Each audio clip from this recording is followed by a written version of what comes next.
ጤና ይስጥልኝ እንደምን ከርማችኋል? እንግዲህ እንደተለመደው የዘወትር ፕሮግራማችንን እንጀምራለን። እንግዲህ እንደተለመደው በጸሎት እጀምራለሁ ፕሮግራሜን። እንግዲህ የኢትዮጵያ ኦርቶዶክስ ተዋሕዶ ክርስቲያኖች ህብረት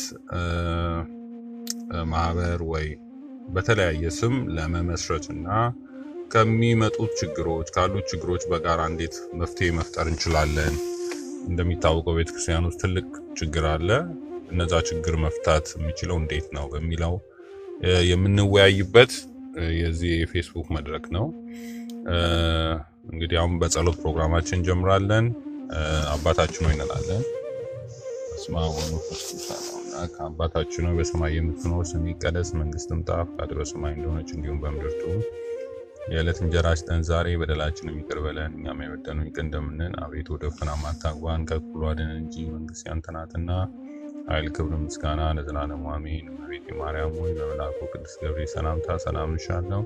በሐሳብሽ ድንግል ነሽ፣ በሥጋሽም ድንግል ነሽ። የአሸናፊ እግዚአብሔር እናት ሆይ ሰላምታ ላንቺ ይገባሻል።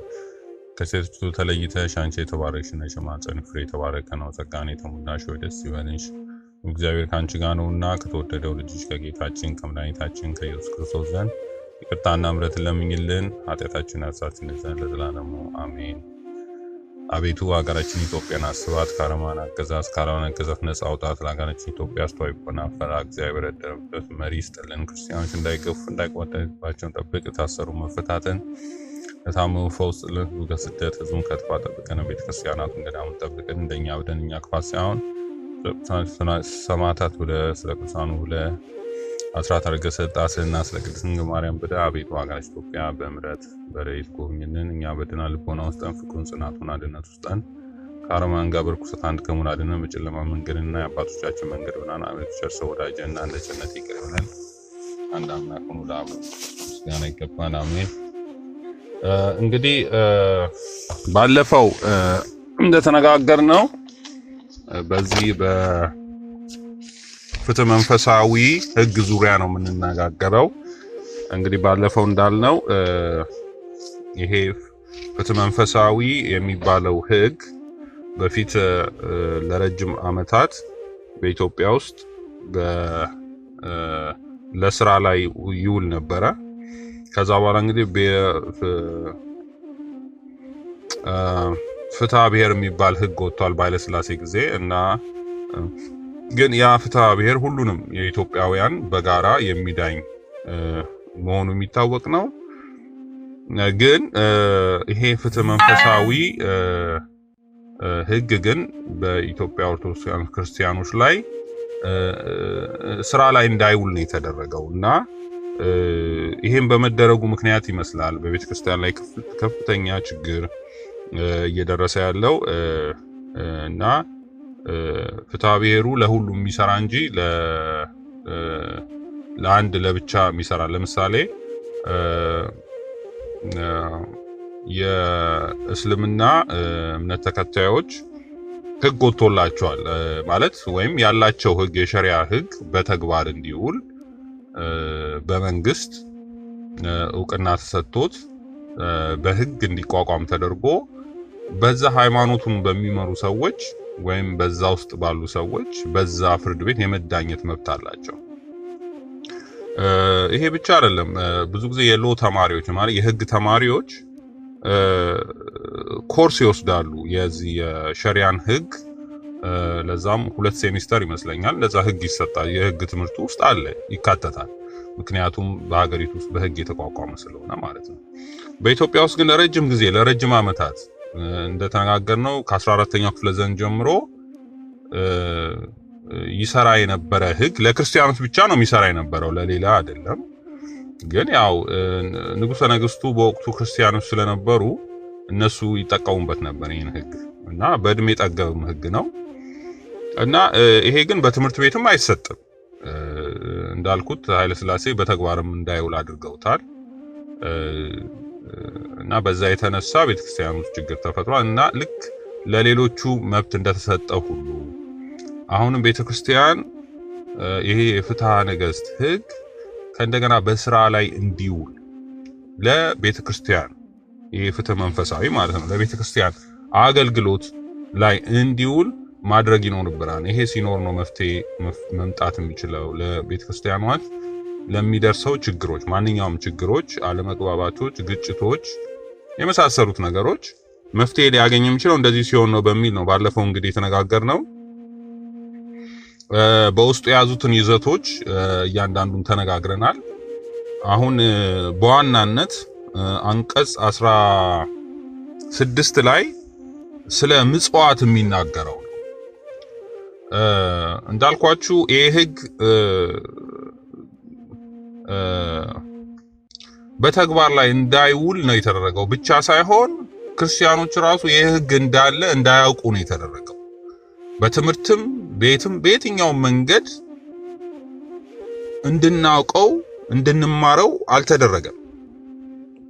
ምክንያቱም እንደነዚህ ያለ ስለ ምጽዋት የሚናገሩ ህጎች ስላሉት ነው። ሰዎች አሁን እንደምናውቀው በቤተ ክርስቲያን ትልቁን ደረጃ ያላቸው ሰዎች ይሄን ህግ የሚፈሩበት ምክንያት አሰራራቸው ትክክለኛ ስላልሆነ እነሱን ስለሚገጽሳቸው ስለሚቃወማቸው በዛ በስጋዊ ፍላጎታቸው ብቻ ይህን ህግ ከማውጣት ከማስተማር በስራ ላይ እንዳይውል ተቆጥበዋል። ስለዚህ አንደኛው ምክንያቱ ይሄ ስለ ምጽዋት የሚናገረው ነው። እንደምናውቀው ብዙዎቻችን እንደምናውቀው ቤተክርስቲያን ሲባል ከሰዎች ገንዘብ እየሰበሰበች ምትገኝ ልክ እንደ ተመጽዋጭ ሆና ነው የምትታየው። ገንዘብ አምጡ ነው፣ ለዚህ ስራ ገንዘብ አምጡ ነው፣ ገንዘብ አምጡ ነው። ግን ቤተክርስቲያን መሆን ያለባት አንደኛው ትልቁ ስራው ከቤተክርስቲያን መንፈሳዊ አገልግሎት ውጪ በተጨማሪ ምጽዋት ለተቸገሩ ሰዎች ማድረግ ነው። በየትኛውም ቤተክርስቲያን አሁን ባለንበት ሁኔታ ይሄን በስርዓት ይዞ ምጽዋት የሚያደርግ የተቸገሩትን የሚቀበል አንድም ቤተክርስቲያን የለም። በግለሰብ ደረጃ እንኳን ሰዎች በራሳቸው ተነሳሽነት አዛውንቶቹን እየሰበሰቡ የተቸገሩትን እየሰበሰቡ በግል መኖሪያቸው ቤት እየሰበሰቡ ማስቀመጥ ከቻሉ አንድ ቤተክርስቲያንማ ይሄን ማድረግ ምን ያቅታታል? ለፍጹም አያቅታትም ይሄን ለማድረግ። ግን ቤትም ቦታ እንደዛ አይነት ስራ ሲሰራ አይታይም። ከዛ ይልቅ ከፊት ለፊት ሱቆችን እየደረደሩ ህንጻዎቹን እየገነቡ በክርስቲያኑ በተሰበሰበው ብር ማለት ነው እየተገነቡ ከማከራየት ውጪ ለዛ ገቢ ከመሰብሰብ ውጪ ያ የመጣውም ገቢ ደግሞ እንደምናውቀው በሚሊዮን በሚቆጠር ብክነት ውስጥ እንዲውል ሰዎች እንዲዘርፉ የፖለቲካ ሰዎች ደግሞ እንደ ወያኔዎቹ ደግሞ ገብተው የራሳቸውን ካድሬዎች ያስገብተው ለዘረፋ እንዲጋለጥ ነው ያደረጉት እንጂ ሌላ የሚሆን ነገር የለም ለሌብነት ካልሆነ በስተቀር። እና ይሄ ምንድነው ህግ ስለተጣሰ ነው። አባቶቻችን አስቀድመው እንደዚህ አይነት ህግ ሰርተው ነበረ። ስለዚህ ስለ ምጽዋት የሚናገረውን አንቀጽ እያነሳን ምዕመኑንም እኛንም እንዲያስተምረን ምክንያቱም አንዳንዴ ሳነባቸው የሚገርሙ እንትኖች አንድ ጊዜ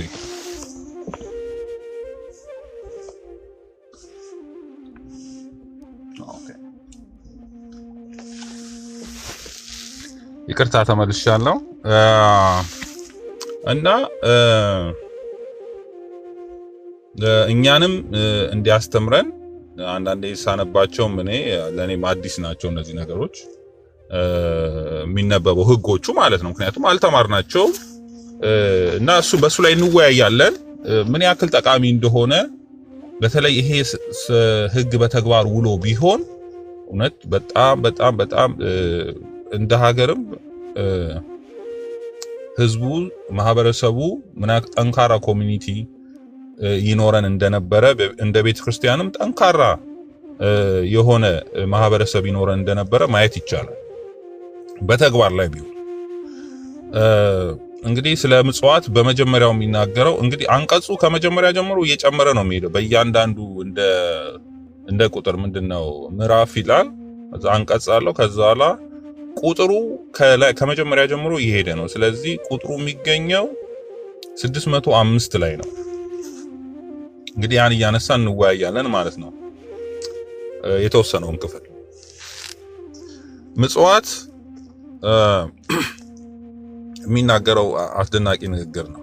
ምጽዋት ከርህራሄ ወገን ነው። ይኸውም ሰው በገንዘቡ ምጽዋትን ለሚሹ ሰዎች የሚያደርገው ርህራሄ ነው። ከእርሱ ዘንድ ትርፍ ሳይሻ ጌታችን ገንዘባችሁን ሽጣችሁ ለድሆች መጽውቱ ስጡ ብሎ ስላዘዘ ነው እንጂ የማይጠፋ ኮሮጆ አድርጎ የማይጠፋ የማያልፍ ሰማያዊ ድልብ አከማቹ። ሉቃስ 12:23። ዳግመኛም ጌታችን ምጽዋት ስጡ ሁሉም ንጹህ ይሁንላችሁ አለ። እንግዲህ እንዳልኳችሁ ባለፈው ፍትሐ ነገሥት ሲጻፍ በጣም የሚገርመው ነገር በእያንዳንዱ አንቀጽ ላይ ስለሚናገረው ነገር ከመጽሐፍ ቅዱስ እየጠቀሰ ከሌሎች መጽሐፍቶች እየጠቀሰ ነው የሚናገረውና ከራሱ አውጥቶ ዝም ብሎ የሚናገረው ነገር የለም፣ እየጠቀሰ ነው። ጌታችን እንዲህ ስላለ እንደዚህ አድርጉ እያለ ነው። ከእያንዳንዱ እንትን ላይ ጥቅስ አለው። እሱን ወደፊትም በደንብ እናያለን። እና ወደሚቀጥለው ስንሄድ ሰው በምጽዋት በሚቻለው መጠን ፈጣሪውን ይመስለዋል ይላል። ምጽዋት መራራት ከአምላክ የተገኘ ባህሪ ነው። ጌታችን እንደ ሰማያዊ አባታችሁ የምትራሩ ሁኑ እንዳለ። እንግዲህ ምጽዋት ምን ማለት ነው? እዚህ ጋር አነጋገሩ ምጽዋት መመጽወት ማለት ርህራሄ ነው። ርህራሄ ከምንድን ነው የመጣው? ከፈጣሪ የመጣ ነው። ሰዎች ርህሩህ ናቸው። አንዳንድ ሰዎች ጭካኔን፣ ክፋትን የመጣው ከዲያብሎስ ነው። እግዚአብሔር ይህንን አላስተማርም፣ ለሰውም በባህሪው አልፈጠረለትም። ግን ርህራሄን ግን እግዚአብሔር ራሱ የፈጠረው ነው። ስለዚህ እናንተም እንደ አምላካችሁ ርህሩህ ሁኑ። እግዚአብሔር ርህሩህነቱን ፈጥሯልና፣ ስለዚህ ሰዎች ተቸግረው አዝነው ታመው ስናይ ርህራሄ ማሳየት እንደሚገባ ነው። ስለዚህ ምጽዋት ማለት ከርህራሄ ከመራራት እግዚአብሔር ከፈጠረልን ከሰዎች ከፈጠረላቸው ባህሪ አንዱ ነው። ሌላው ምጽዋት አምላካዊ ብድር ናት ይላል። ይህችውም የታመነች የምርት አምላካዊት ንግድ ናት ይላል። እንግዲህ ምጽዋት ብድር ነው፣ ለእግዚአብሔር የምናበድረው ብድር ነው ብሎ ነው የሚገልጸው። ሌላው የታመነች ንግድ ናት። ልክ እንደመነገድና ነግዶ ሰው እንደሚያተርፍ ሁሉ ምጽዋትም በምናደርግበት ጊዜ ቀልጦ የሚቀር ነገር ሳይሆን ትርፍ የምናገኝበት ነገር እንደሆነ በሚገርም ሁኔታ ያስረዳል እዚህ ጋር። ይህችም ዳግመኛ መቅደስ ዘንድ ተቀባይነት ያላት ቁርባን ናት ይላል። እዚህ ጋር በጣም የሚገርም አነጋገር አለ። ይህችም ዳግመኛ በነቢያት መቅደስ ስለ ምጽዋት ነው ዘንድ ተቀባይነት ያላት ቁርባን ናት ይላል። ተቀባይነት ያላት ቁርባን ይሄ ምንድነው? ምጽዋትና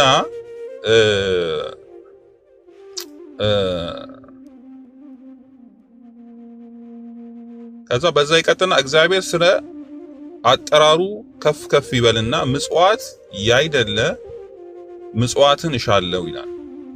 መስዋዕትን ያደለ ምጽዋትን እሻለው። በመስዋዕትና በምጽዋት ያለው ልዩነት እናገር። መስዋዕት ማለት ለእግዚአብሔር የምናገባው መባ። በኦሪት ጊዜ የከብትም የእህልም የተለያዩ መስዋዕት ይደረግ ነበር። አሁን ደግሞ የተለያዩ መባዎችን ለቤተ ክርስቲያን እንሰጣለን። እነዛ ምን ይባላሉ? መስዋዕት ይባላሉ። ለእግዚአብሔር የሚቀሩ መስዋዕት ናቸው። እንግዲህ እግዚአብሔር ከሁሉ የሚወደው ግን ምጽዋትን ነው። መስዋዕትን አይደለ ምጽዋትን እሻለው ይላል። ከኛ የሚሻው ከምንም በላይ ለምሳሌ ኃጢአተኛ መስዋዕት እግዚአብሔርን ታጸይፈዋለች ይላል። ምን ማለት ነው? ሰው በኃጢአት እያለ በበደል እያለ ሄዶ መስዋዕት ቢያቀርብ እግዚአብሔር ያን መስዋዕት አይቀበልለትም። ስለዚህ እዛን እስራኤል በበደሉበት ጊዜ ሆሴ ላይ የተናገረው ነው። ይሄ ምን ማለት ነው? ከናንተ ከምታቀርቡት መስዋዕት ይልቅ ምጽዋትን ነው ከናንተ ምንሽው ለድሆች ለተቸገሩ ሰው በምትወጸሙት ነው ለኔ ከፍተኛው ተቀባይነት ያለው ለማለት ነው። ስለዚህ ከመባ ከማቅረብ ይልቅ የበለጠ ምጽዋት መስጠት ይበልጣል ማለት ነው። ለድሆች መስጠት የበለጠ ነው። ያ እግዚአብሔርን የበለጠ ያስደስተዋል። ዳግመኛም ከእርሷ ጋር ጾም ተቀባይነት ያለው ይሆናል። ነቢያት እንደተናገሩት ይላል ኢሳይያስ 58 ከ6 ከ7 ነው። እንግዲህ ምንድነው ጾም ስንጾም ዝም ብለን መጾም የለብንም። ግዴታ መጽዋት ማድረግ አለብን። ይሄን የሚያስገነዝብ ነው። ያለ ምጽዋት ጾም ዝም ብሎ መጾም ምንም ማለት አይደለም። ስራ ሰራ ይባላል። ስለዚህ ብቻውን እግዚአብሔር አይቀበልም። የሰውን ወይም ጸሎትም ጾምም ያለ ምጽዋት ሊሆን አይችልም። ጸሎት ጸርሶ ከሷ ጋር ይቅር በላይ ያለ እርሷ ግን ድንግልናም አትጠቅምም። ለአምስቱ ሰነፎች ደናግናል እንደተጻፈ ማቴዎስ 25 11 12። እንግዲህ ሰው ፍጹም እንኳን ቢሆን ወይም ደናግል ቢሆን ንጽህናውን ቅድስናውን የጠበቀ ቢሆን ምጽዋት ባያደርግ ምንም ዋጋ የለውም። ደናግላን እንኳን መነኮሳት ደናግናል የሚላቸው መነኮሳት ራሳቸውን የጠበቁ ራሳቸውን የለዩ እንኳን ቢሆኑ ምጽዋት የማያደርጉ ከሆነ እንደ አምስቱ ሰነፎች ደናግላን በማቴዎስ ወንጌል 25 እና 11 እስከ 12 እንደተጠቀሰው እንደዛ ይሆናሉ ነው የሚለው።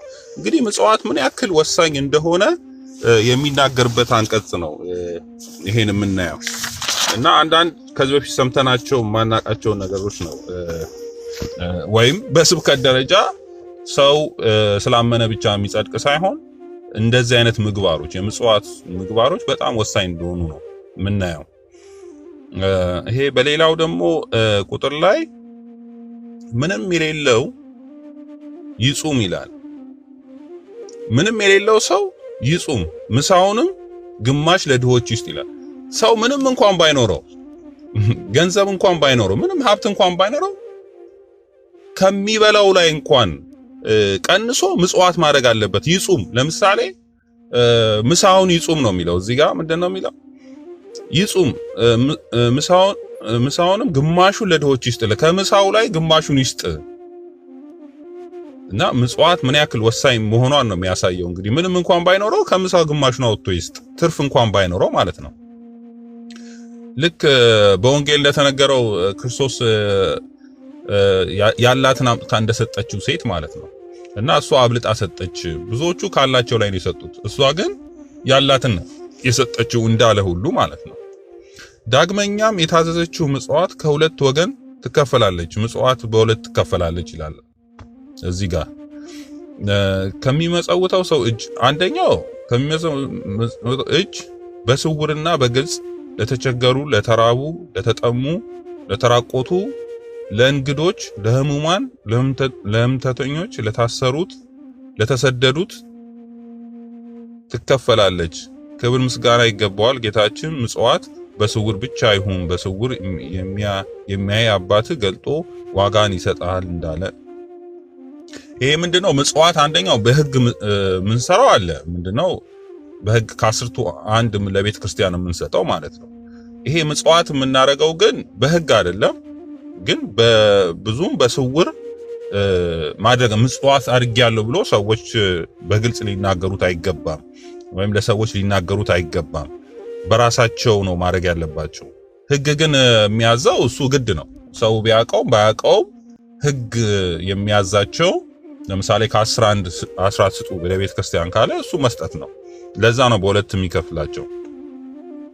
እዚህ ላይ እንደዚህ ይላል፣ በግልጽ ስለሚመጸወት ሰው ወደ ተሾመው ካህን የሚወስዳቸው ነው። ይኸውም አስራት፣ በኩራት፣ ስዕለትና ሐዋርያት እንደተናገሩት ይላል። እነዚህ ምንድናቸው? አስራት፣ በኩራት፣ ስዕለት የምንላቸው እነዚህ በግልጽ የሚሰጡ ናቸው።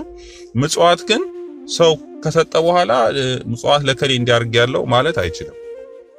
በስውር የሚደረግ ነገር ነው። ስለዚህ አሁን ስለ አስራት በኩራት የሚናገረው አለ። አስራት በኩራት ስዕለት ግን ወደ ቤተ ክርስቲያን የሚወሰዱ ናቸው። እግዚአብሔር እንዳዘዘው ለእግዚአብሔር አገልጋዮች ያካፍሏቸው ይላል። ለእግዚአብሔር አገልጋዮች ይካፈሉ። እንደዚህ አስርቱ እነሱ ከ11 የሚሰጠው እና ስዕለት የሚሰጠው ደጋጉ ሹማምንት ያስተዳድሩ ዘንድ ለነዳያን የሚመጡትን ገንዘብ ግን እናት አባት ለሞቱባቸው፣ ለባልቴቶች፣ ለተቸገሩ፣ ችግር ላለባቸው፣ ለእንግዶች ከፍለው ይስጧቸው። በእርሱ እግዚአብሔር እንዲቆጣጠራቸው እርሱ ይህችን ሹመት በእጃቸው ያድርግ። ለተቸገሩ ሰዎች በእውነት ከፍለው ይስጡ ዘንድ ነውና የቤተ ክርስቲያን ገንዘብ እጥፍ አትብሉ። ፍቃዳችሁንም ለመፈጸም ብቻ አትበትኑት። በእግዚአብሔር ፊት የቀና መንገድ ይሆንላችሁ ዘንድ የተቸገሩትን ሰዎች አስተዳድሩበት እንጂ ይላል። ምንድነው? ለካህናት ለሚገባቸው ከተሰጠ በኋላ ለአገልጋዮች ለሚገባቸው ከተሰጠ በኋላ የቀረው ገንዘብ ለድሆች፣ ለተቸገሩ ሰዎች፣ ላጡ ሰዎች ይሁን ነው የሚለው። እንግዲህ እንደምናየው ይሄን ነው እንግዲህ ህጉ በቤተ ክርስቲያናችን ላይ። ቅድም በመጀመሪያ እንዳነሳሁትም እንደዚህ አይነት ብሎ ነገር የለም ጭራሽ። ከዛ ከቤተ ክርስቲያን ከክፍያ ከተለያዩ ነገሮች ወጪዎች ጋር ከተያዙ በኋላ የቀረው ገንዘብ ለድሆች ማሳደሪያ የሚሆን ቦታ ያለው ቤተ ክርስቲያን የለም። ሽማግሌዎችን አሮጊቶችን የሚጦር መጦሪያ የተሰላ ቢልዲንግ ያለው ቤተ ክርስቲያን የለም፣ አላየንም። ወይ ለሽማግሌዎች መጦሪያ፣ ለአሮጊቶች መጦሪያ፣ ለተቸገሩ ሰዎች መጠለያ የሚሆን ቤተ ክርስቲያን እንስራ ብለው ሲሰሩ አንድ ቀን አይቻልም። እኔም ማቀው ትምህርት ቤት እንስራ ይሏል፣ ሱቅ ለሚከራይ ይሰራ የሚሉ ናቸው። እነሱ ሁለተኛ ሊሆኑ ይችላል። መጀመሪያ ግን የሚቀድመው የቱ ነው?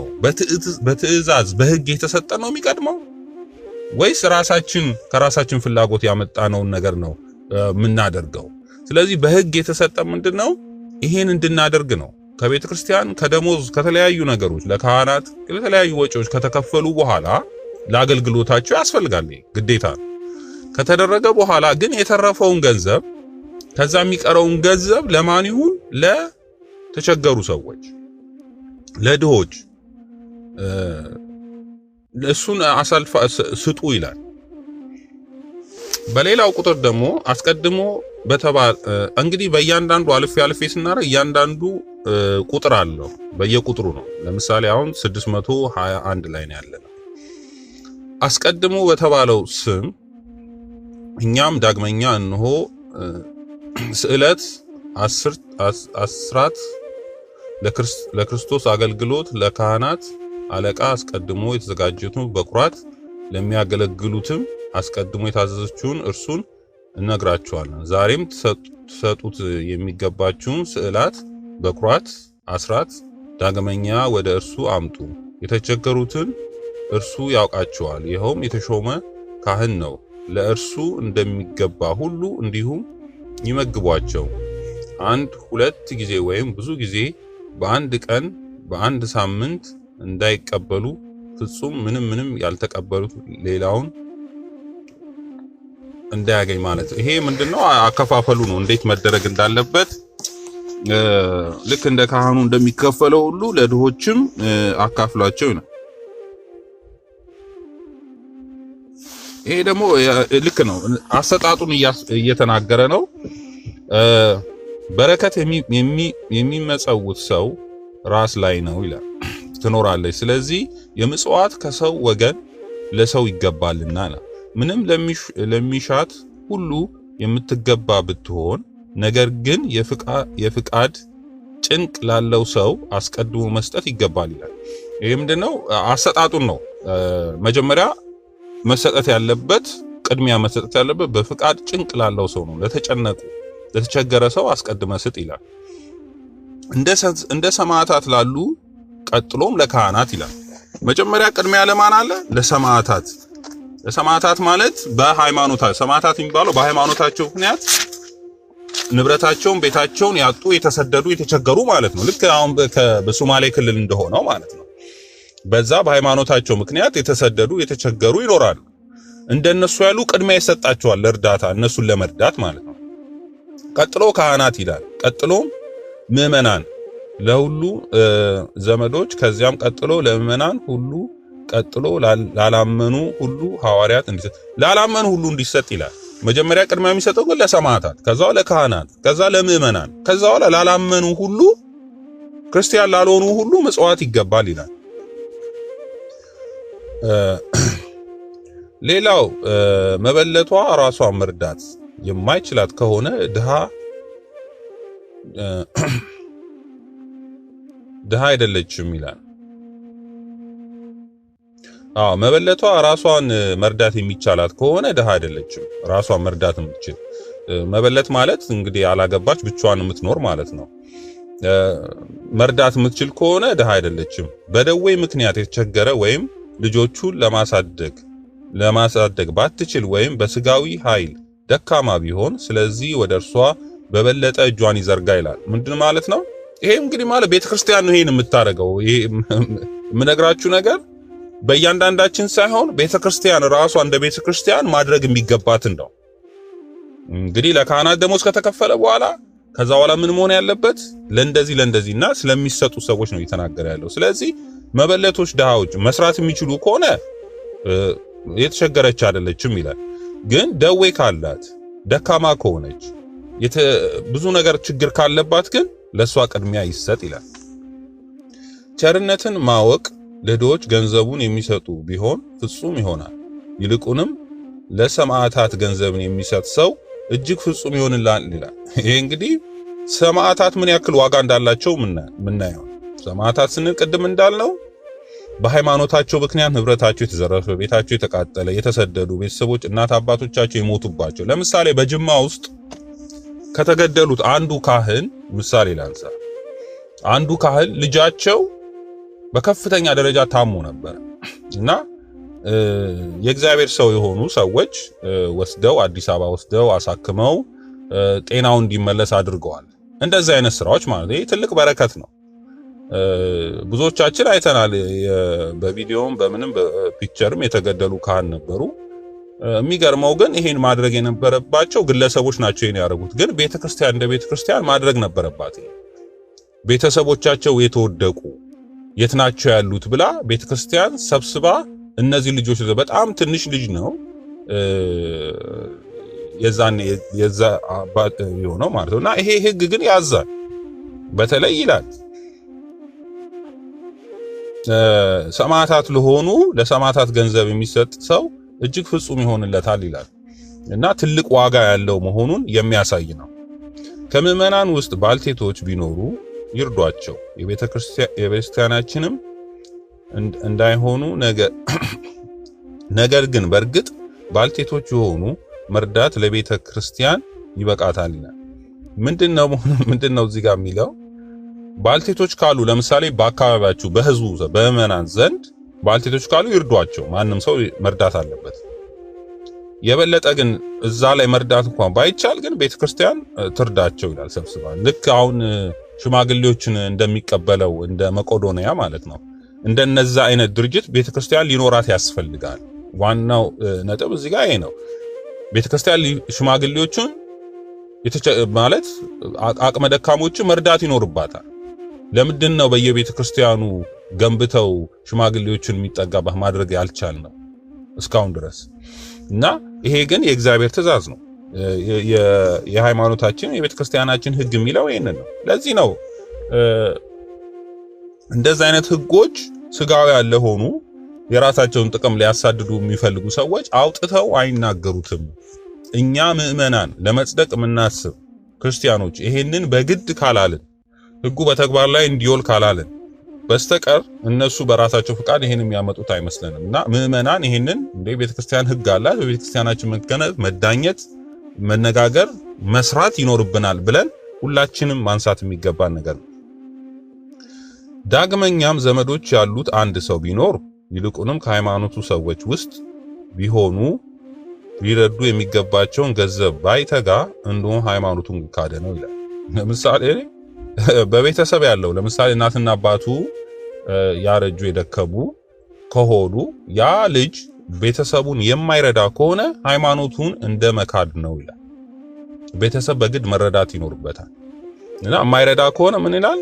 እንደ ካደ ሃይማኖቱ እንደ ካደ ሰው ነው። እንግዲህ ምን ያክል ምግባር ዋጋ እንዳለው፣ ምጽዋት ምን ያክል ዋጋ እንዳለው ያንን ማንፈጽም ከሆነ በተለይ ያሳደጉን ወላጆቻችንን የማንጦር ከሆነ ተቸግረው የሚኖሩ ከሆነ ማንል ከሆነ ሃይማኖትን እንደመካድ ነው ይላል።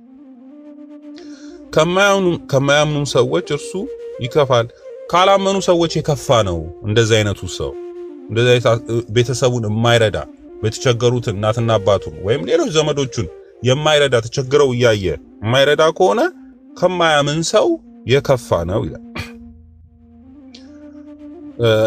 እንዳልኳችሁ በእያንዳንዱ እንትን አንቀጽ አለው ማለት ከመጽሐፍ ቅዱስ ይጠቅሳል። አንደኛ ጢሞቴዎስ 5:8 ይላል። በእያንዳንዱ ይጠቅሳል። ዝም ብሎ የተጻፈ አይደለም፣ ከመጽሐፍ ቅዱስ እየጠቀሰ ነው ማለት ነው። ሌላው ደግሞ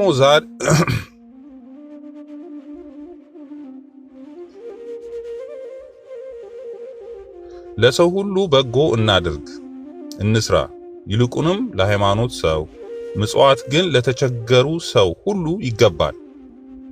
አማንያንም ቢሆን ከሃዲያንም ቢሆን ደግም ቢሆን ክፉም ቢሆን ጌታችን ለለመነ ሁሉ ስጡ ብሎ እንደተናገረ ማቴዎስ 5:42። እንግዲህ የሚያሳየው ለማንም ሰው ቢሆን መጽዋዕትን ከማድረግ ወደ ኋላ እንዳትሉ፣ ያመነም ቢሆን ያላመነም ቢሆን ክፉም ቢሆን ደግም ቢሆን ሁሉም ቢሆን በየትኛውም አይነት መንገድ ሰዎችን መርዳት ይገባል ብሎ እንደተናገረ የአንዱን ሰው ምክንያቱም ለምንድነው ይሄን የሚልበት ምክንያት ቅድም ከመጀመሪያው አንቀጽ ስለ ምጽዋት ላይ ሲናገር ምጽዋት ማለት ይላል በእግዚአብሔር መሆን ነው። እግዚአብሔር የሰጠን ከባህሪው የሰጠን አንዱ ምጽዋትን ነው። ምጽዋት ማለት ወይ ደግነትን ርህራሄን ነው። እግዚአብሔር ደግሞ ርህሩህና ደግ ስለሆነ ለኃጢአተኛውም ለበጎም ሰው እኩል ዝናብ ያዘንባል። ለዛ ነው ከዛ ባህሪ የተነሳ ነው መጽዋት የምናደርገው። ስለዚህ ክፉ ነው ደግ ነው ያመነ ነው ያላመነ ነው ሳንል ነው ምጽዋትን መስጠት ያለንበት። ይሄን ነው የሚለው ያንዱ ሰው። ለዛም ያንዱ ሰው ተስፋ እንኳን አታሳጡ፣ ለማንም ሰው አታሳጡ። በደጋጎችና በአመፀኞች ላይ ዝናብ እንደሚያዘንብላቸው እንደ ሰማያዊ አባታችሁ ፍጹማን ሁኑ ይላል ማቴዎስ 5:48። ልክ እንደ ሰማይ ይሄው እዚህ ጋር ጠቅሶታል። እንደ ሰማዩ አባታችሁ ዝናብ ለሁሉም እንደሚያዘንብ ለክፉም ለደጉም እንደሚያዘንብ ሁሉ እናንተም በዛ ከእግዚአብሔር ባገኘው ርህራሄ አማካኝነት ምጽዋትን ስትሰጡ ለማንኛውም ሰው ለቸገረ ሰው ለሲጠይቅ ራበኝ ጠማኝ ላላችሁ ሰው ሁሉ ስጡ ነው የሚለው። ሌላው የክርስቶስ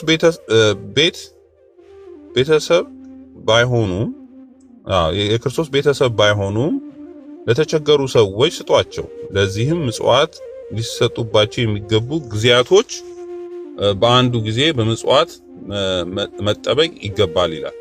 ጊዜያቶችም አሉ። ጊዜያቶቹን ያነሳቸዋል ወደ በኋላ። ምጽዋት የምንሰጥበት ጊዜ ያስፈልጋል። እንግዲህ ምጽዋት ሲሰጥ ዝም ብለው እንዳገኘን አሁን በአብዛኛው የተለመደው በመንገድ ላይ ሲለምኑ ሳይ ድንገት አውጥተን ነው የምንሰጠው። አንዳንዴ ከአጠገባችን ዞር እንዲል ወይም አካሉ በጣም የተጎዳ ከሆነ ዝም ብለን ነው የምንሰጠው። አንዳንድ ከአጠገባችን ዞር እንዲሉ ብቻ ነው የምናደርገው። ግን ያ አይደለም ሆነ ያለበት። በስነ ስርዓት ጊዜ ወስደን ፕሮግራም ይዘን ይሄን ምጽዋት ማድረግ አለብኝ ብለን አስበን አጠራቅበን ለምጽዋት ነው መሄድ ያለብን እና ጊዜ ወስደን ነው እንጂ ዝም ብለን እንዳገኘን አይደለም። ወይም ሳንቲም አውጥተን ከኪሳችን የምንሰጠው ሳይሆን አስበን ለምጽዋት ብለን አዘጋጅተን ለዛ ምጽዋት ማድረግ ይኖርብናል ማለት ነው። ዘወትር ለመስጠት የምትገባ ብትሆን ይላል። ሁሉ ጊዜ ይሄን ቆም በደንብ ላንብበው። ዘወትር ለመስጠት የምትገባ ብትሆን የተለያዩ ጊዜያቶችን ግን እሁድ፣ በዓላት፣ ቀኖች ናቸው ይላል።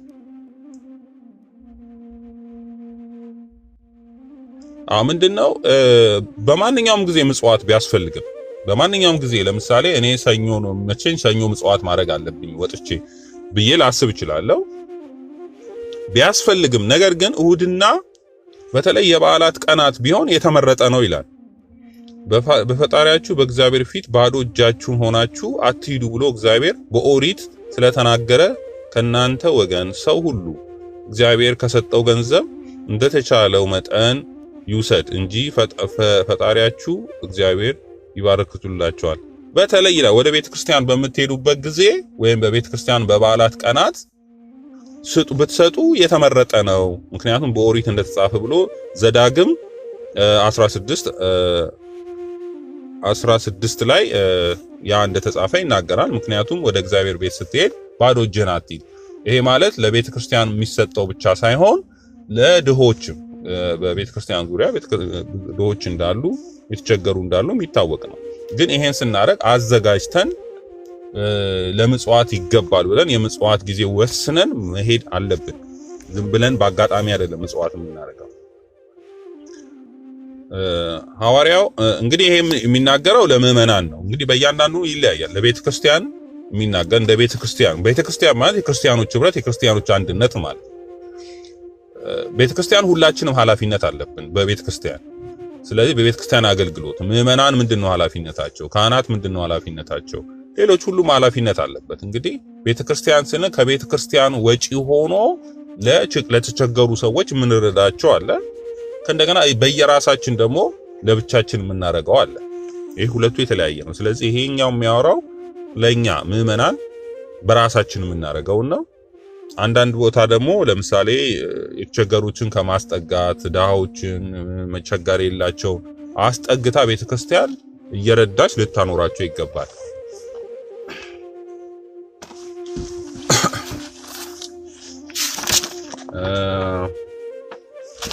እንግዲህ ይሄን ያክል ከተነጋገርን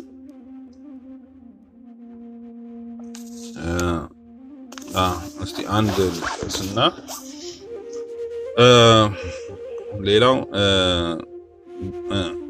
በስንፍና ገንዘቡን ሳያውቅ ወይም እየሰከረ ወይም በእንዝላልነት የሚመጸወት ሰው ቢኖር ስለዚህ የዚህን ዓለም ባልቴቶች ያስቸግራቸዋል። ስራው እንደዚህ ያለውን ሰው ሊረዱት አይገባም። ስለዚህ ችግር ያለባቸው ሰዎች ምጽዋት መቀበል ይገባቸዋል። ስለሚሰጧቸውም ይጸልዩ፣ ሐዋርያት እንደተናገሩት። ያልተቸገሩ ሰዎችን ምጽዋት መቀበል አይገባቸውም። በእውነት ራሱን መርዳት የሚችል ሰው ብፁዕ ነው። ካለው ገንዘቡ ብቻ የሚመገብ ደካሞችን፣ ስደተኞችን፣ ባልቴቶችን የማያስቸግራቸው ብፁዕ ነው። ጌታ ብፁዓን ከሚባሉት ብፁዓ ከሚቀበል ይልቅ የሚሰጠው ብሏልና። ዳግመኛም ገንዘብ እያለው ምጽዋት የሚቀበል ሰው ወየውለት አለ። ራሱም መርዳት እየተቻለው ከሌሎች መቀበልን የሚወድ ሰው ወየውለት። እንዲህ ያለውን ግን በፍርድ ቀን እግዚአብሔር ይመረምረዋል ይላል። ምንድነው መስጠት የሚገባን ሰው ለማን ነው? እየጠጡ እየሰከሩ ዝም ብለው ተመጽዋች የሚሆኑ ሰዎች መስጠት አይገባም ይላል ሕጉ። መስጠት አይገባም ለእንደዚህ ያለ ሰዎች። መስጠት የሚገባውስ ለተቸገሩ ሰዎች ነው። ገንዘብም እያለው ወይም መስራት እየቻለ ሙሉ አቅም እያለው መጽዋት መሞጸት የለበትም፣ መጠየቅ የለበትም። ስለዚህ እንደዚህ አይነቱን ሰው እግዚአብሔር ይመረምረዋል ይላል እና መጽዋት ስናደርግ ለምን አይነት ሰው መስጠት እንዳለብንም ማወቅ ይኖርብናል። ለተቸገረ ሰው ነው መቸገሩን በእርግጠኝነት ማወቅ ያስፈልገናል። እንዳልኳችሁ በአጋጣሚና ዝም ብለን ወይ በእንዝላልነት አይደለም መስጠት ያለብን። ምጽዋትን በደንብ አክብረን ዋጋ እንዳለው አውቀን። ምክንያቱም በመጽሐፈ ሲራክ ላይ ምን ይላል? ለድሃ የሰጠ ለእግዚአብሔር ሰጠ ይላል። እና ለማን ነው የምንሰጠው የሚለውን በስነ ስርዓት አስበን ነው በቁም ነገር ይሄን ማድረግ ያለብን እንጂ በአጋጣሚ የምናደርገው ነው። ስለዚህ የምንሰጣቸው ሰዎች ለማን ናቸው? እውነት የምንሰጠው ገንዘብ ለድሃ ነው ወይ የሚሆነው? ወይስ ጠጥተው ሰክረው ወድቀው ሌላውን ሰው የሚያስቸግሩ ከእንደገና ደግሞ ምንም ነገር ሳይጎልባቸው ተመጽዋጭ ሆነው ለሚኖሩ? ዛሬ ተመጽዋጭ ብዙ አይነት ተመጽዋጭ አለ። ለምሳሌ ዝም ብለን ከዚህ ገንዘብ እየላክን ከውጭ ሀገር ገንዘብ እየላክን ምንም ለቤት ውስጥ እጃቸውና እግራቸውን ታስረው መስራት እየቻሉ መለወጥ እየቻሉ ብዙ ነገር ማድረግ እየቻሉ ግን ለብዙ መጥፎ አደጋ ውስጥ የምንከታቸው ሰዎች አለ። እንደዚህ አይነት ተረጂ አይነት አስተሳሰብ ማድረግ የለብን። ምጽዋት ስናደርግ ወይም ለተቸገረ ስንረዳ በስነ ስርዓት ያ ሰው ዋጋ እንዳለው አምነን በስነ ስርዓት ተጠንቅቀን መሆን ይኖርበታል። ስለዚህ ለዛሬ አሁን ይሄ ለዚህ እስከ ምጽዋት ያነበብኩት በቂ ይመስለኛል። ምንድነው ዋናው ነገር ስለ ቤተክርስቲያናችን ህጉ ምን እንደሚልና ለኛ ምን ያክል ጠቃሚ እንደሆነ የቤተክርስቲያናችን ህግ እንድናውቀው። በተለይ ከምጽዋት የጀመርኩት ለዚህ ነው። ብዙ አንቀጾች አሉት። ከምጽዋት የጀመርኩበት ምክንያት ዋናው የኛ ችግር ዋና የቤተክርስቲያናችን ችግር ይሄ ስለሆነ ነው።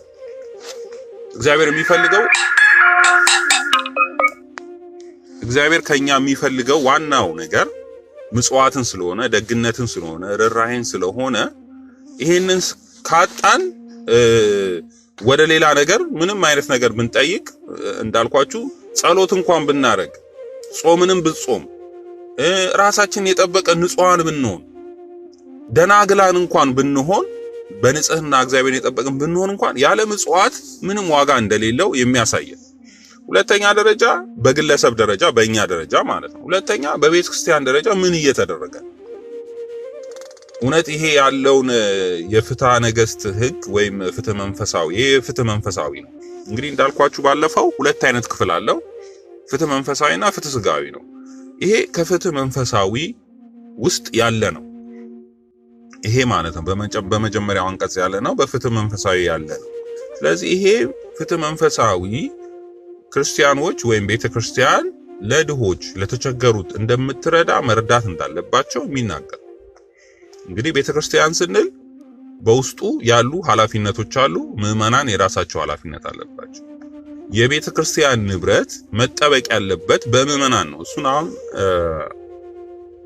ኃላፊነት በተለይ ስለ ገንዘብ ንብረት አያያዝ በሚነገርበት አንቀጽ ላይ እንወያያለን። ገንዘብ ቤተክርስቲያን ንብረት መቀመጥ ያለበት መያዝ ያለባቸው ምዕመናን ናቸው። ቃለ ዓዋዲው የሚለው ይሄን ነው። ቃለ ዓዋዲ የሚያስፈልገው የሐዋርያት ሥራ ምዕራፍ 6 ላይ የቤተክርስቲያን ንብረት መያዝ ያለበት በምዕመናን ነው። ሐዋርያት ያሉት ለዛውም እኛ የመንፈሳዊውን ስራ እንጂ የስጋውን ስራ ልንሰራ አይገባም። ምክንያቱም ገንዘብ መያዝ፣ ገንዘብ ማውጣት፣ ገንዘብ ጋር የተያያዙ ነገሮች፣ ማንኛውም ነገሮች ስጋዊ ስራ ስለሆኑ እነዚህ ስራዎች መደረግ መከናወን ያለባቸው በምዕመናን ነው። እኛ መንፈሳዊውን ስራ ነው የምንሰራው ብለው ነው። በዛ መሰረት ነው ቃለ ዓዋዲው እንግዲህ ፍትሐ ነገሥቱ የሚያዘው ቤተክርስቲያን ንብረት መቀመጥ ያለበት መያዝ ያለበት በምዕመናን፣ ካህናቶቹ ማወቅ አለባቸው፣ ኤጲስቆጶሱ ማወቅ አለበት ይላል። ኤጲስቆጶሱ ለስራ የሚያስፈልገውን ስራ ከቤተክርስቲያን ገንዘብ እየወሰደ እንዲሁ ለስራ አገልግሎት እንዲጠቀም ያዛል። ምን መጠቀም እንዳለበት፣ ለምን መስራት እንዳለበት ከሚያዘው አንዱ ይሄ የምጽዋት አገልግሎት። ቤተክርስቲያን ውስጥ የምጽዋት አገልግሎት ያስፈልጋል። የዛን ክፍል ማቋቋም ያስፈልጋል። ከዚህ በፊት እንደተናገርኩት ለምሳሌ አሁን ወደ ስራ ከመጣል ቤተክርስቲያን ሰንበት ትምህርት ቤት አለ አይደል? በሰንበት ትምህርት ቤት ውስጥ የምጽዋት ወይም የበጎ አድራጎት ስራ ክፍል ማቋቋም ይችላል። ሰንበት ተማሪዎች በዛ ውስጥ በበጎ ስራ እግዚአብሔር ያዘዛቸው ህጎች አሉ።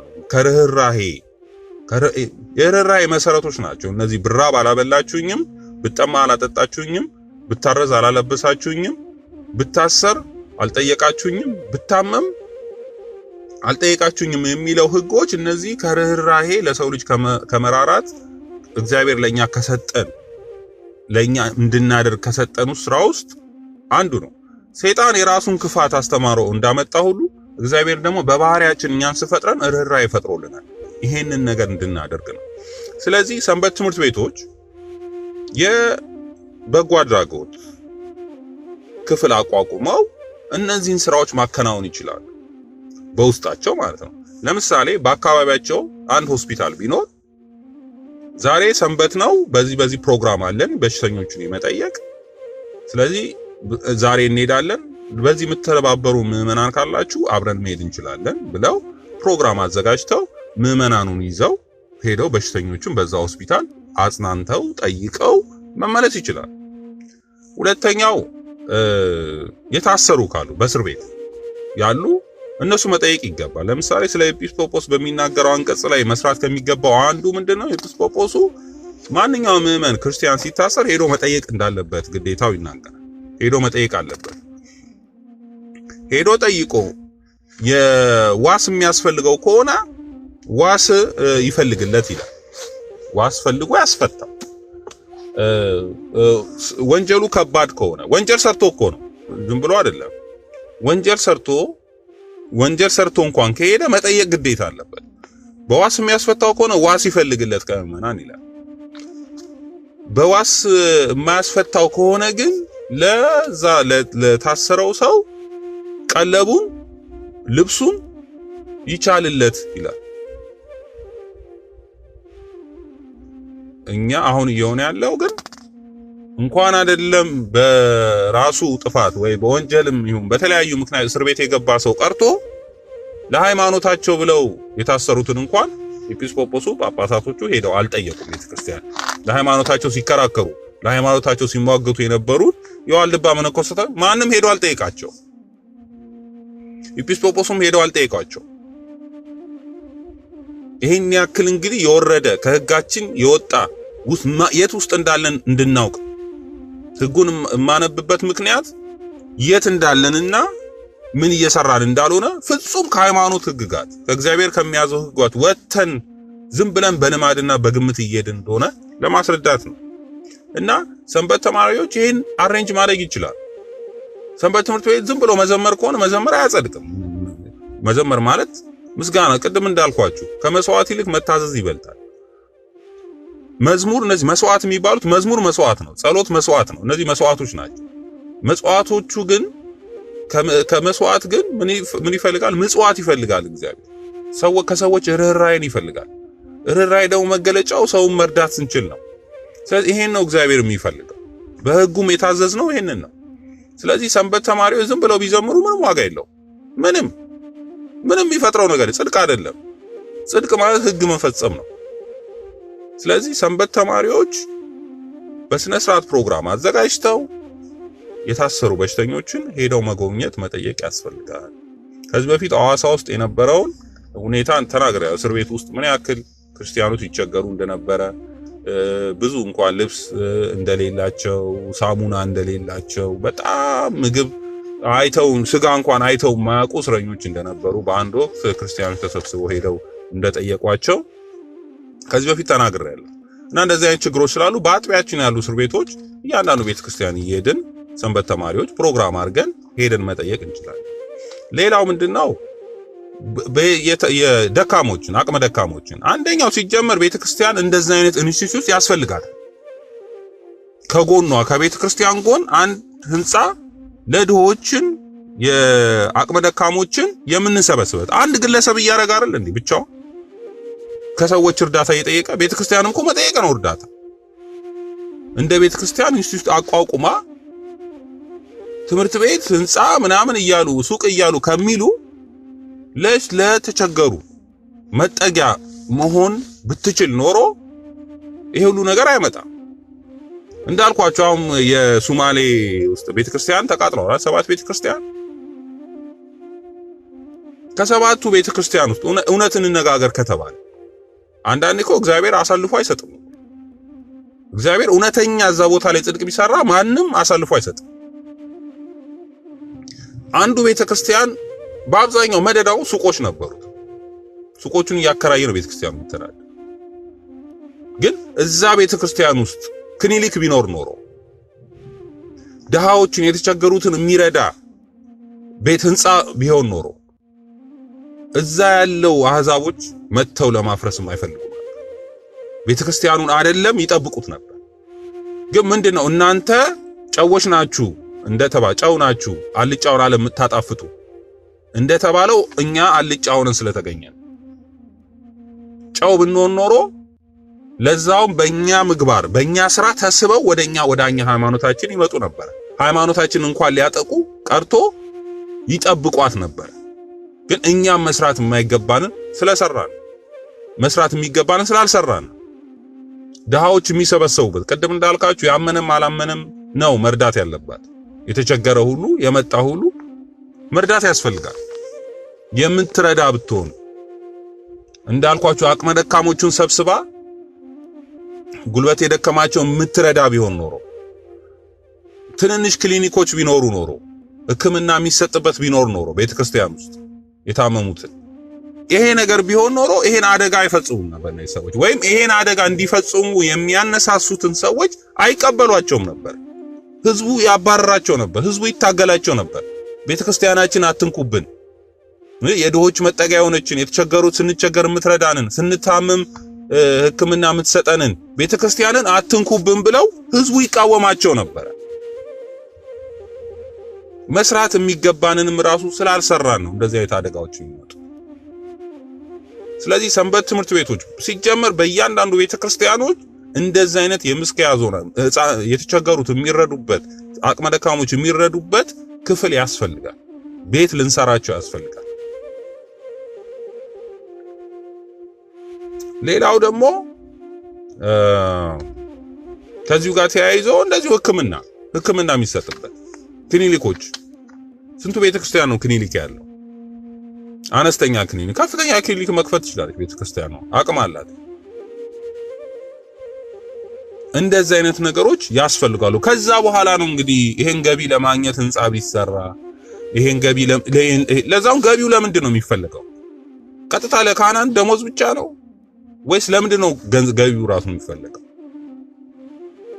የተቸገሩትን ለመርዳት ካልሆነ ዓላማው ያ ነው በህግ የታዘዝነው መጀመሪያ የተቸገሩትን እንድንረዳ አቅመ ደካሞችን እንድትረዳ ስለዚህ ይሄን ማታረቅ ከሆነ ገቢ ዝም ብሎ መሰብሰብ ለምን ነው የሚያስፈልገው ሰሞኑን በትልልቅ ፕሮጀክት ይዙና ይሄኛው ፕሮጀክት በቃ ይሄ ቢሰራ ስንት ሚሊዮን የሚያወጣ ስንት የተቸገረ ሰው ይያለ የሚበላው ያጣ ሰው ይያለ የሚለብሰው ያጣው ይያለ አቅሙን አእምሮን ስቶ በየሜዳው የወደቀው ህዝብ ይያለ በስንት ሚሊዮን በቢሊዮን ፕሮጀክት ያመጣል አሁን እንጦጦ ላይ ዩኒቨርሲቲ እንሰራለን ይሄን ያክል ቢሊዮን የሚያወጣ ምንድነኛ ስለ ዓለማዊ ትምህርት እሱ ሁለተኛ እሱ ቅድሚያ ነው የሚያስፈልገው የትኛው ነው መቅደም ያለበት መጀመሪያ ደሃዎቹ መሰብሰብ ነው ቤተክርስቲያን የሚያስፈልጋት መንግስት አላለን ታክስ የሚቀበል ትምህርት ቤት ይክፈት ዩኒቨርሲቲ ይክፈት ምን ቤት ነንኛ ቅድሚያ የወደቁን ደሃዎች ችግረኞቹ ለምን ነው መርዳት ማንችለው ምንድነው እንደዚህ አይነት ትልልቅ ፕሮጀክቶች የሚያስፈልጉበት ምክንያት ማን ነው ይሄ ጋለ ፍትሐ ነገሥት ላይ ያዛል መጀመሪያ ፍትሐ ነገሥት ላይ ሃይማኖታችን ህግ ላይ ያለው ለምንድነው በተግባር የማይፈጽሙ ለዚህ ነው በዚህ ህግ ነበር ምን ሞግታቸው ህጉ በተግባራዊ ቢሆን ኖሮ ፍርድ ቤቶች ቢኖሩ ኖሮ በእያንዳንዱ ስራቸውን እየሞገትን ህዝቡም እየተነሳ ጥያቄ ሲኖረው መጠየቅ ይችላል መክሰስ ይችላል ለዚህም ለተለያዩ ነገሮች ነው ይሄ ህግ የሚያስፈልገን ፍርድ ቤቶቹም የሚያስፈልገን ምዕመናንም መንከራተት ያስፈልጋቸው ባለፈው በኪዳነ ምሕረት ቤተክርስቲያን አይታችኋል የሆነው ሳሊተ ምሕረት ቤተክርስቲያን ፓትርያርኩ ምዕመናንን ከሰሷቸው የት ነው የከሰሷቸው ዓለማዊ ፍርድ ቤት በጣም የሚያሳዝን ነገር ማን ነው ከሳሽ ፓትርያርክ የት ከሰሷቸው ዓለማዊ ፍርድ ቤት ፍትሐ ነገሥት ፍርድ ቤት ቢኖረን ኖሮ ይሄ ሁሉ ነገር አይፈጠርም ለጠበቃ ለዛም ከ100,000 ብር በላይ ነው ምናምን አወጡ ነው የተባለው ይሄ እንዲከስ ምን አገባው ጠበቃ እኮ የማይሆንልህን ክስ እኮ አምጥቶ መክሰስ ይችላል ከእንደገና ፍትሐ ብሔር በምንድን ነው የሚከሳቸው ምን ያውቃል ስለ ህጉ ስለ ቤተክርስቲያን አስተዳደር አነው ቃለ ዓዋዲ ሲወጣ በ1965 ነው የወጣው በ1965 ሲወጣ በነጋሪት ጋዜጣ ወጥቷል ግን ቃለ ዓዋዲውን በስነ ስርዓት የሚያቅዳኛም ያለም አይመስለኝም ዳኛው እምቢ ነው ያለው ራሱ አንቀበልም ብሎ ነው የላከው ምክንያቱም በምንድን ነው የሚፈርዱ እነዚህ ዳኞች እነሱም እንኳን አይፈረድባቸው የቤተክርስቲያኗ ህግ ያለው ፍትሐ ነገሥቱ ላይ ነው ምዕመና ቃለ ዓዋዲው ላይ ነው ይሄን ሊተረጉም የሚችል ዳኛ ያስፈልገናል ለራሳችን ፍርድ ቤት የሚያስፈልገን ለዛ ነው የራሳችን ፍርድ ቤት ቢኖሩ እሳቸው ወደዛ መክሰስ ይችላሉ ያ ፍትሐ መንፈሳዊው በሚፈርደው ፍርድ መሄድ ይቻላል እሳቸው መክሰስ ከፈለጉ ወደዛ ወደኛው ምዕመናንን መክሰስ ቢፈልጉ ይሄ አስተዳዳሪ የሾማችሁልን እንዲያርጎናል ብለው መክሰስ የሚፈልጉ ለፍትህ መንፈሳዊ ፍርድ ቤት ሄደው ይጠይቃሉ፣ አቤት ይላሉ። በዛ መሰረት ይዳኛል፣ ችግሮች ይፈታሉ። ስለዚህ ያለ ህግ መኖር አንችልም። አንድ ይሄን የሚያክል ከ50 ሚሊዮን በላይ ምዕመናን ያሉት ቤተክርስቲያን ተከታይ ያላት ቤተክርስቲያን ያለ ህግ እንዴት ነው የሚኖር? በዚህ ወቅት እኮ ምናልባት ተከታዮቹ በጣም ትንሾች ነበሩ ይሄን ህግ ሲያወጡ። በ19 ይሄን ያክል 50 ሚሊዮን ህዝብ አልነበረም። 50 ሚሊዮን ህዝብ ያለ ህግ እንዴት ይኖራል? በአንድ እንትን ውስጥ ያለ ህግ። ስለዚህ ከዛ በፊት ይሄ ህግ መንፈሳዊ ፍርድ ቤት የራሳችን ያስፈልገናል። ህጎቹን የምታዩት ነው ምን ያክል ቤተክርስቲያንን ሊያጸና የሚችል ክርስቲያኖችን በአንድ ላይ ሊቆም የሚችል የተቸገረም አይኖርም ነበር እኮ ይሄ ህግ በተግባር ቢሆን። ክርስቶስም ዓላማው እግዚአብሔርም ዓላማው የተቸገረ እንዲኖር አይደለም፣ የተቸገረ እንዳይኖር ነው። ተረዳዱ ያለው ያም በተግባራዊ እናውለው ነበር። ስለዚህ ብዙዎቻችን መጽደቅ ማለት ምን ማለት እንደሆነ ግራ ገብቶናል። ምክንያቱም ሁሌ ጻድቃኖች ናችሁ ይላሉ መድረክ ላይ ስንሄድ። ቢያንስ የሚያነሱት ነገር የሃይማኖት ክርክር ብቻ ነው። ይሄ ያመልዳል አታመልድም ነው። በእፍረት ነው ለኢትዮጵያ ስንት ከመጀመሪያው ክርስቲያን ሀገር የሆነች ሀገር ከእንደገና ወደ ኋላ ተመለሰን ስለ ሃይማኖት ክርክር ማንሳት ለኢትዮጵያዊ እፍረት ነው። ታሪክ ማንሳት ነውር ነው። መጽሐፍ ቅዱስን ለዓለም የሰጠች እስራኤላውያን ራስ ጠፍቶባቸው ነበር። በባቢሎን ዘመን እኮ እስራኤላውያን የላቸውም ነበር። መጽሐፍ ቅዱስ ንብረቶቻቸው እንዳለ ተዘርፏል። መጽሐፍ ቅዱሳቸው የለም። እነሱ ነው በኋላ የጻፉት ለኢትዮጵያዊ ንጉስ ልከው ከእንደገና መጽሐፍት እንዲጻፍላቸው ለአይሹር የሚባል የዛኔ ነገስት ንጉሱ ማለት ነው ልከውለት ነው። እኛ አባቶቻችን መጽሐፍ በሰለሞን ዘመን ወደ እናንተ ጋር መጽሐፍቶች እንደመጡ እናውቃለን። ስለዚህ እነዛ የጠፉብን መጽሐፍቶች እስቲ ላኩልን ብለው ከእንደገና ነው ዘሩባቤል በነገሰ ጊዜ ልኮ ደብዳቤ ወደ አይሹር የሚባለው ኢትዮጵያዊ ንጉስ ላይ አጽፎ መልሶ ይላከላቸው። ከዛ በኋላ ተረፈ ዳንኤልና የተለያዩትን የነቢያት ደግሞ መጽሐፍ ከእንደገና እሱም ጽፈው ሊቃውንቱ ሄደው ጽፈው ከእንደገና ተመልሰው መጥተው አስቀሩ። ስለዚህ መጽሐፍ ቅዱስን እንዲቆይ ሪዘርቭ አድርገው ያቆዩት እስራኤላውያን ሳይሆኑ ኢትዮጵያውያን ናቸው። ይሄ ለዓለም ከ400 ቋንቋ በላይ የተጻፈ መጽሐፍ ቅዱስ ሪዘርቭ አድርገው ያቆዩ ክርስቲያን ሀገር መልሳችሁ ከእንደገና እንደ አዲስ ኢየሱስ ማን ነው ምናምን በጣም የሚያሳፍር ነው። እዛ ክርክር ውስጥ መግባት የማይገባንም ነበር።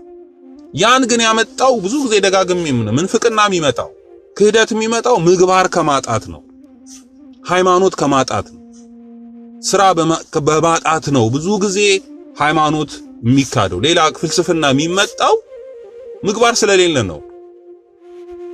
እናቶቻችን እኮ ምንም አያውቁም እኮ ስለ መጽሐፍ ቅዱስ።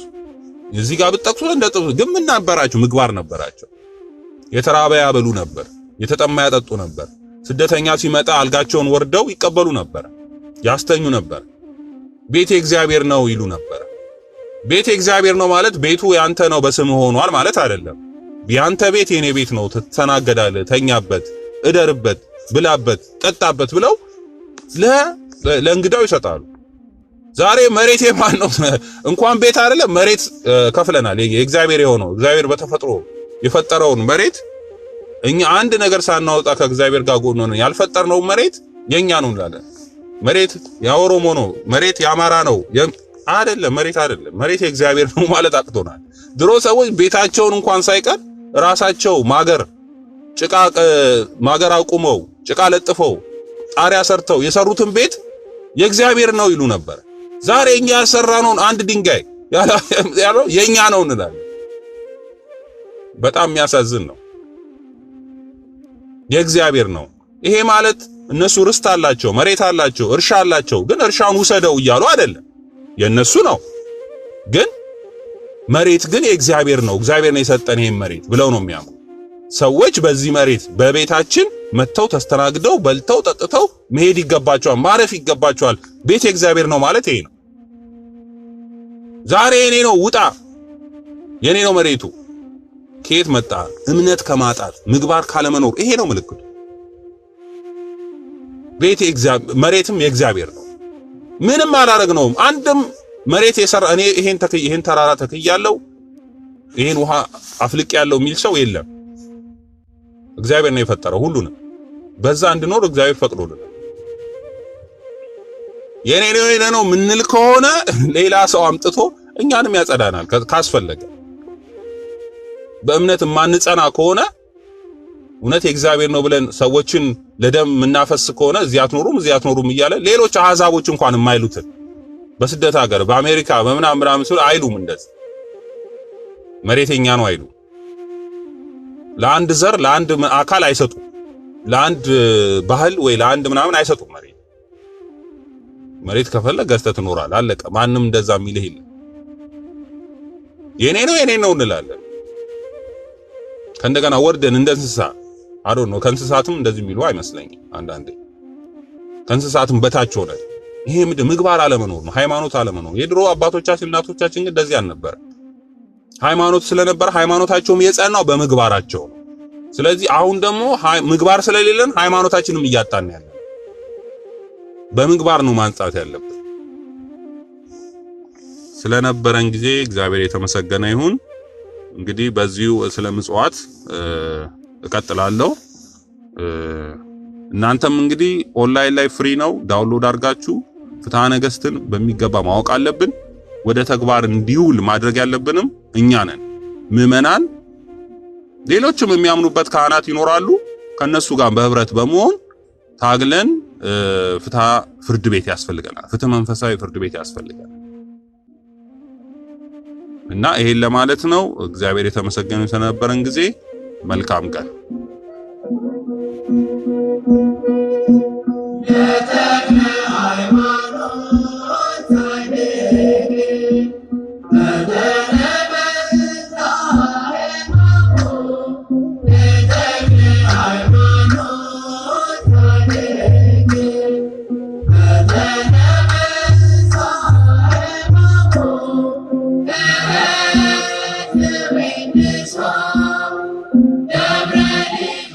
ይቅርታ አሁን ያነበብኩት ሚኒሊክ አዲስ አበባ ተመልሼ ገብቻለሁ።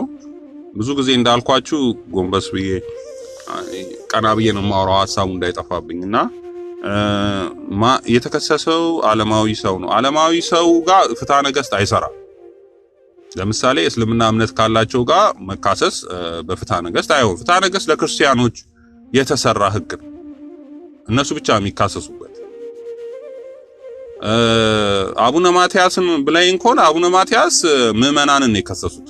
የቤተ ክርስቲያን ሰዎች በተለይ አስተዳደሩ ይዘርፋሉ፣ እንደዚህ ብዙ በደል ያደርሱብናል ስለሆኑም ዘራፊ ስለሆኑ እንደዚህን ሰዎች ምዕመናኑ አንፈልግም ብሎ ስላባረራቸው እነሱን ነው የከሰሷቸው። ምዕመናንን ነው የከሰሱት። ከሌሎቹ ጋርማ በሌላ ሕግ ነው የምንካሰሰው።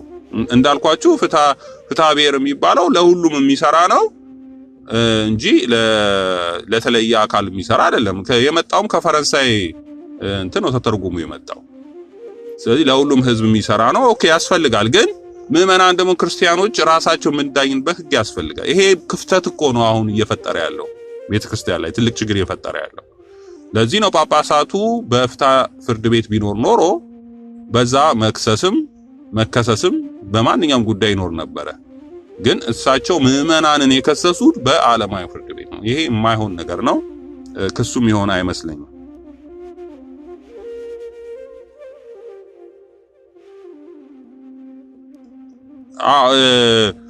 ልክ ነው። አንድ ጋዜጠኛም ከሰው ነበር። ይሄ ሰው ጋዜጠኛ ሆኖ እምነት የሌለው ሰው ከሆነ እሳቸው አይደለም ለዛ መክሰስ ያለባት። ቤተክርስቲያኗን ራሷ የህግ ክፍል አላት። በዛ አማካኝነት መክሰስ ትችላለች። ቤተክርስቲያኗ እንደ ቤተክርስቲያን የህግ ክፍል ስላላት በዛ አማካኝነት ያን ግለሰብ ወይ ያ ጋዜጠኛ ወይ ምናምን ስሜን አጥፍቷል ካሉ እሳቸው አንድ አካል ስለሆኑ መክሰስ ትችላለች። በፍትሐ ብሔር አማካኝነት ካለ ህጉ ካለ መክሰስ ይችላሉ። ይሄ የቤተክርስቲያኗን ስም ማጥፋት ከሆነ ማለት ነው። እሳቸውም አይደሉም፣ ራሱ የህግ ክፍል አለ፣ መክሰስ ይችላል። አንደኛ ቃለ ዓዋዲ ያስፈለገበት ምክንያት ይለው በ1965 ሲወጣ ህጉ ላይ ጳጳሳት እነዚህ መንፈሳዊ የሆኑ ሰዎች መክሰስና መካሰስ እንዳይኖርባቸው ነው ይላል። እዛ ላይ የሚለው እኛ መንፈሳውያን ስለሆንን መንፈሳውያን የሆነ ሰው በየፍርድ ቤቱ እየሄደ መካሰስ የለበትም እንዳይኖርበት ነው። ምክንያቱም ብፁዓን ናቸው እነሱ። በተረፈ ግን በማንነታቸው አሁን እሳቸው መስደብ ቤተክርስቲያኗ እንደ መስደብ ነው እና በዛ ደረጃ ቤተክርስቲያኗ የምትከሰው የህግ ክፍል አላት። እዛ መክሰስ ይችላል። እሳቸው መክሰስም የለባቸው።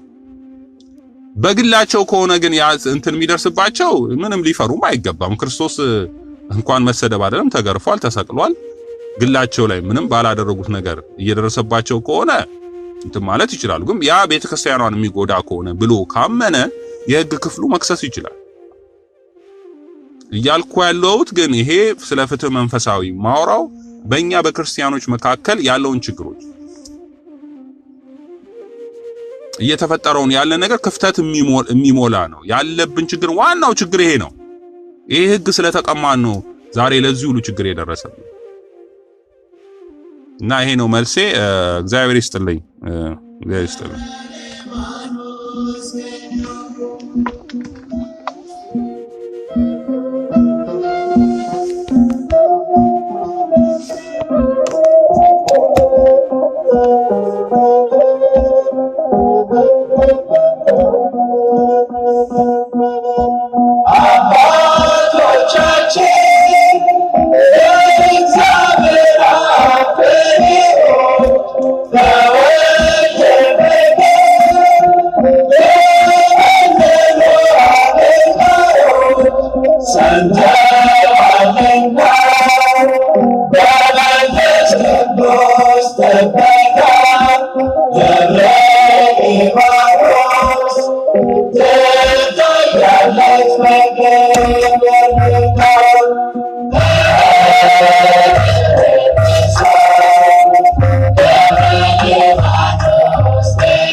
ሃሌሉያ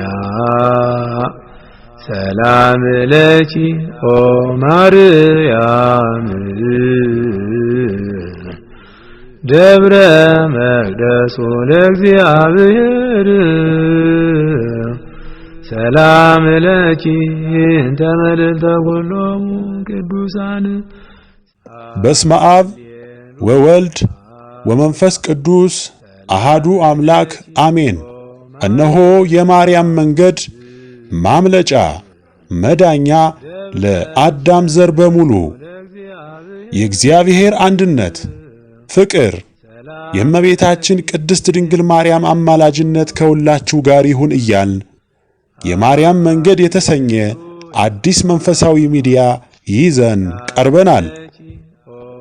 በዚህ መንፈሳዊ ሚዲያ አብ ወልድ መንፈስ ቅዱስ ያዘጋጁት እምዬ ቅድስት ድንግል ማርያም የባረከችው የሥጋና የነፍስ ምግብ የሆኑ ሐልወተ እግዚአብሔር፣ ትምህርተ ሃይማኖት፣ ክብረ ድንግል ማርያም፣ ዝክረ ቅዱሳን፣ ገድለ ቅዱሳን፣ የኢትዮጵያ ኦርቶዶክስ ተዋሕዶ ቤተክርስቲያን ታሪክ፣ ሥርዓተ ቤተክርስቲያን፣ የሀገራችን ቅድስት ኢትዮጵያን ታሪክ፣ የኢትዮጵያ ነገሥታትና የጀግኖች አርበኞች ታሪክ እንዲሁም መንፈሳዊ ዘጋቢ ፊልም ያገኙበታል።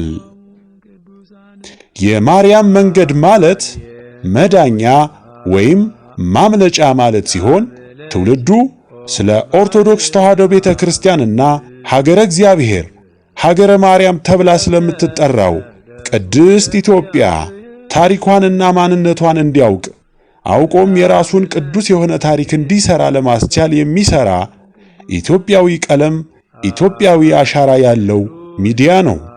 በውኑ ኢትዮጵያዊ መልኩን ወይስ ነብር ዥንጉርጉርነቱን ይለውጥ ዘንድ ይችላልን? በዚያን ጊዜ ክፋትን የለመዳችሁ እናንተ ደግሞ በጎ ለማድረግ ትችላላችሁ። ትንቢተ ኤርምያስ ምዕራፍ 13 ከቁጥር 23። ይህንን መንፈሳዊ ሚዲያ ለመደገፍ ሼር፣ ላይክ፣ ሳብስክራይብ ያድርጉ። እናመሰግናለን። እነሆ ከዛሬ ጀምሮ ትውልድ ሁሉ ብፅዕት ይሉኛል። የሉቃስ ወንጌል ምዕራፍ 1 ከቁጥር 48። ሰላም ለኪ እንተ መልዕልተ ኩሎሙ ቅዱሳን